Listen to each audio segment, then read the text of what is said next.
तुम कहते वो दिखाई नहीं देता। अरे कभी तुमने देखने की कोशिश की है क्या? अरे साहब, हम भक्ति भी करते हैं तो मद भक्ति, भजन तब करेंगे जब हमें बदले में इतना मिल जाएगा। मंदिर भी जाएंगे तो जाकर कहेंगे प्रभु मेरे बेटे का ब्याह हो जाए, बढ़िया बहू मिल जाए, अगली बार आऊंगा बाबा तेरे मंदिर में टाइल्स ही टाइल्स बिछवा दूंगा। प्रभु मेरे बेटा की नौकरी लग जाए, अगली बार आऊंगा चांदी का छत्र चढ़ाऊंगा। एक बोला प्रभु ये कुछ नहीं, इस बार मेरे नंबर बढ़िया आ जाएं। एक बार मेरे नंबर बढ़िया आ गए तो तुम्हें 2 डिब्बा लड्डू केक लेकर के आऊंगा खिलाने के लिए।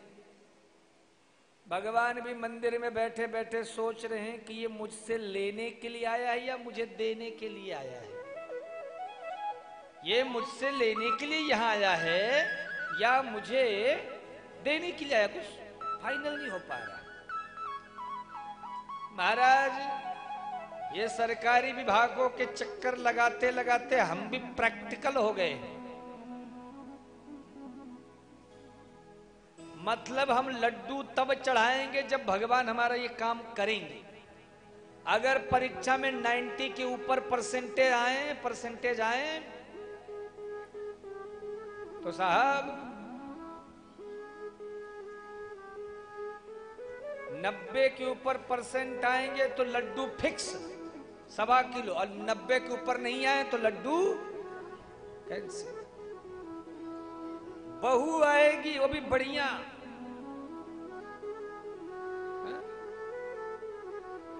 तो महाराज मंदिर में टाइल्स बिछेगा, वरना मंदिर का टाइल्स कैंसिल। और हमारी सोच तो ऐसी हो गई है, सोचते तो सब ऐसा है कि बहू तो हमें बस स्वर्ग की अप्सरा ही मिल जाए,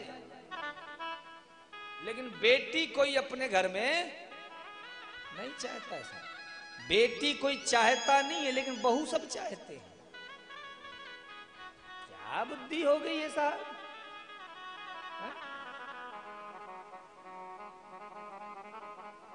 महाराज याद रखना, बेटी किसी संत की साधना से कम नहीं है। बेटी को पालना संत की तपस्या के साधना के बराबर लाभकारी और फलकारी माना गया है। जो लोग बेटी को बोझ मानते हैं वो मूर्ख हैं, वो पापी हैं। और एक बात और बोलूं, भगवान बेटी सबके नसीब में देता भी नहीं है साहब। लोग बेटी और बेटा में अंतर करते हैं, उनको कोई ज्ञान नहीं है। बल्कि एक बात बोलूं आपको, पुत्र कुपुत्र हो सकता है, लेकिन पुत्री कुपुत्री कभी नहीं हो सकती है। इसलिए आपके घर में बेटी है तो दुख मत करो, शोक मत बनाओ। महाराज कौन देखेगा सब क्या? अरे आजकल तो हमारी बहनें महाराज हवाई जहाज चला रही हैं।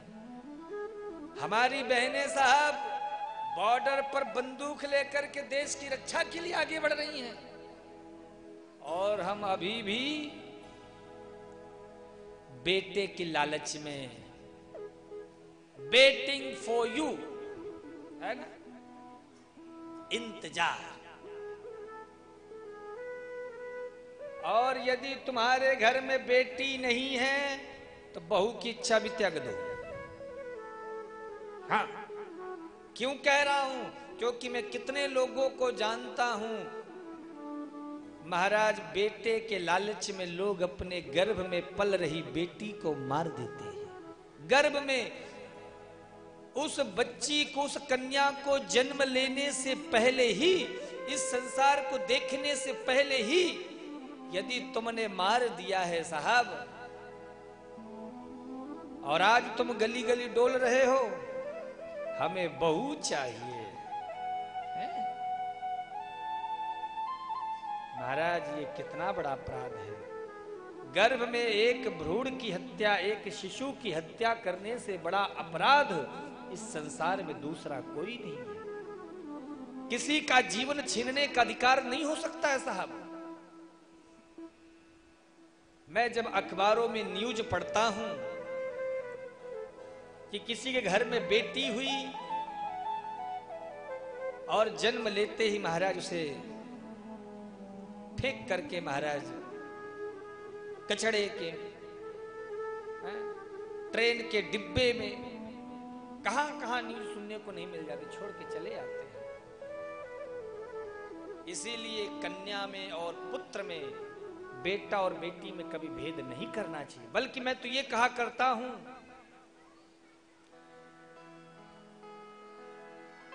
कि महाराज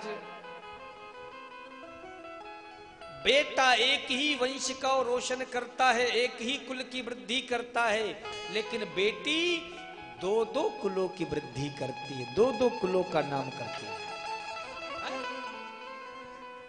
इसीलिए बेटी को बोझ समझना बंद कर दो। आज महाराज मैं देखता हूं कई समाज में कि पहले के पूर्व जन्मों के पापों के कारण, भूतकाल के कुछ दोषों के कारण महाराज आज कन्याओं की संख्या कितनी कम होती जा रही है, और कुछ समाजों में तो विशेष रूप से। मैं स्पष्ट रूप से नहीं बोलना चाहता हूं, पर आप सब जानते हैं मैं क्या कहना चाहता हूं। इसीलिए किसी भी कन्या को जन्म से पहले मारना बहुत बड़ा अपराध है, बहुत बड़ा दोष है। जो कन्या इस संसार में आती है वह अपना भाग्य लेकर के आती है साहब। इसलिए तुम उसकी चिंता मत करो। और याद रखना, बेटी यूं ही किसी किस्मत में नहीं आती। मैं कहीं पढ़ रहा था, मुझे बड़ा वो हृदय को छू गया। एक कोई मित्र अपने मित्र के यहां गया, उसकी दुकान थी किराने की, तो उसके साथ में बेटी भी गई हुई थी उसकी।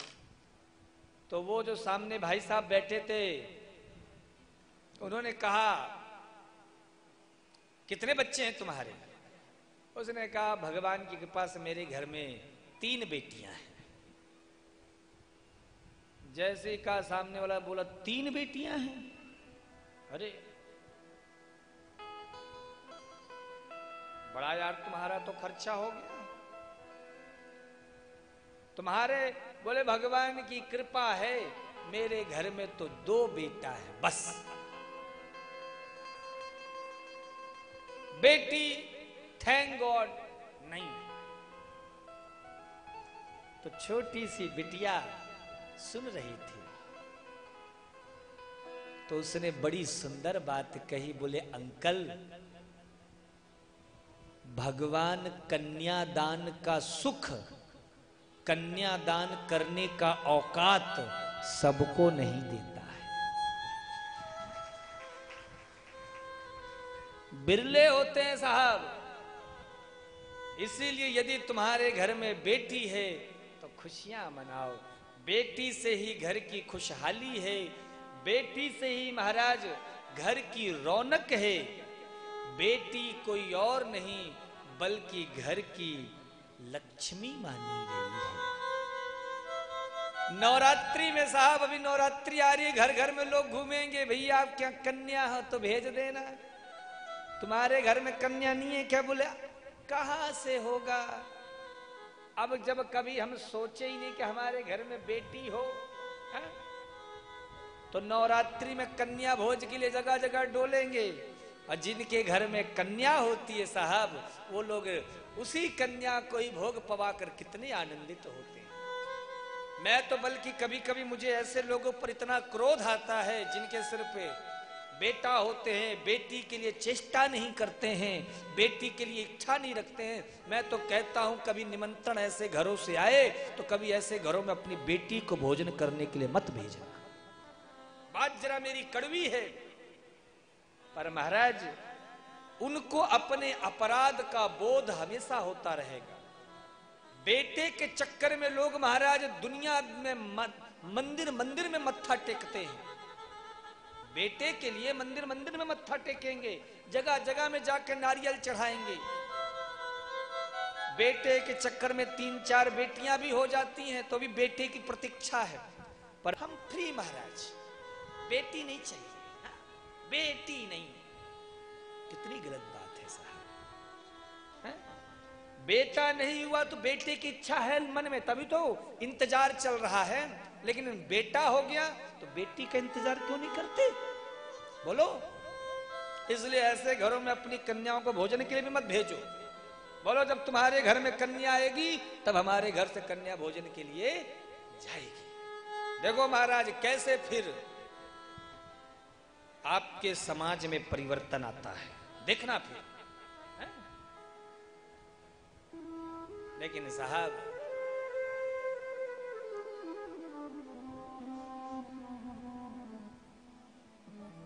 कुपुत्रो जायेता क्वचिदपि कुमाता न भवति।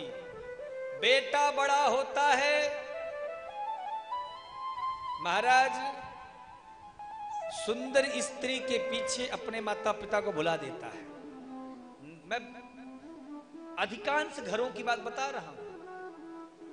एक मां अपनी सुंदरता को त्याग करके जीवन को दांव में लगाकर बच्चे को जन्म देती है, और वही बच्चा जब बड़ा होता है तो सुंदर स्त्री के पीछे अपने माता पिता को त्याग देता है। लेकिन महाराज जब बेटा साथ छोड़ देता, मैं कई घरों को ऐसा जानता हूं महाराज कि अपने माता पिता को बेटियां पालती है। इसीलिए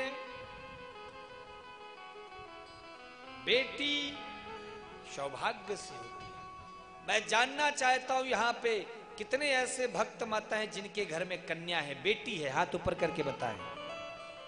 वाह, जितने ये सौभाग्यशाली भक्त बैठे उनके लिए एक बार आप जोरदार तालियां बजा दो। और ऐसे भक्तों की हम भी उनकी भक्ति को, उनकी साधना को प्रणाम करते हैं, नमन करते हैं।